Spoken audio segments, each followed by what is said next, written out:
So the Premier League season is fast approaching and Liverpool will be hoping they can close the gap on Manchester City, having finished just a single point behind the Citizens in the title race last season. However, Jurgen Klopp has come out and said that he doesn't expect to make any major signings this summer. So far, the Merseysiders have just added two teenagers in Harvey Elliott and Sepp Vandenberg. And Bobbie, for me, I think they might struggle to close the gap on City, having only finished a point behind them last season. Could that gap become even bigger this time around if they don't bring anybody of a big name in? Yeah, potentially so. I mean, it seems a very strange decision, doesn't it, from Jurgen Klopp? You wonder whether it's his decision or it's one that's maybe come from higher up and he's been told, you've had a lot of money. He spent almost £390 million since he took over Liverpool. They're maybe thinking, now we need to hold back a little bit, almost similar to Tottenham in a way, and deal with what you've got, see how you can work with that. But if City are spending, the fact Liverpool finished behind them in the league last term and they had to fight so hard to get there, you wonder if they're going to be able to match that again. They only lost one game all season last term.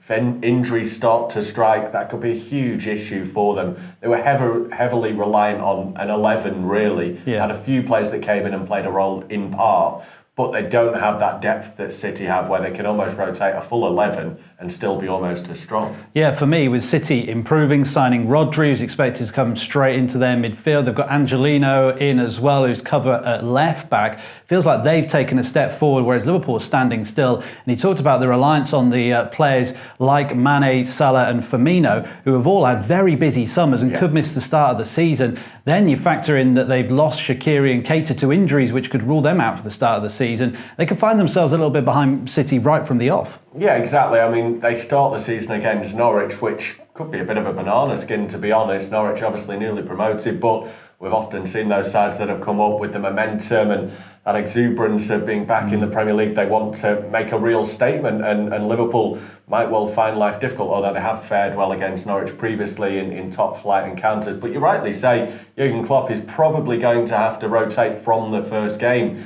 Divock Origi, who's just signed his new deal, might well start. They no longer have Daniel Sturridge. They might call on Ryan Brewster, depending on how he does in pre-season. He's one that Jurgen Klopp has talked up heavily. Having been injured last season, he didn't really get the chances.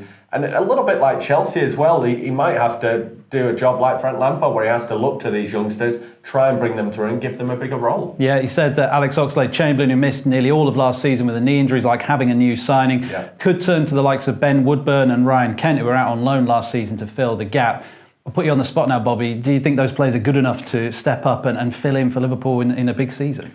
I think they can play a role. Whether they can do that over the course of a full campaign in the style that Divock Origi did second half of the season, where he scored against Barcelona, he helped them win the Merseyside derby and played roles in other matches as well. I'm not sure they can do that just yet. We've not seen them tested at Premier League level. It's all well and good doing it in the Championship, but we've seen top scorers from the Championship go to the Premier League and they misfire. It just doesn't quite work that easily. So I think it's a huge gamble to be taking. He's clearly putting his trust in the youth, having signed Sepp Vandenberg, a 17-year-old. The other arrival is Harvey Elliott from Fulham, a 16-year-old.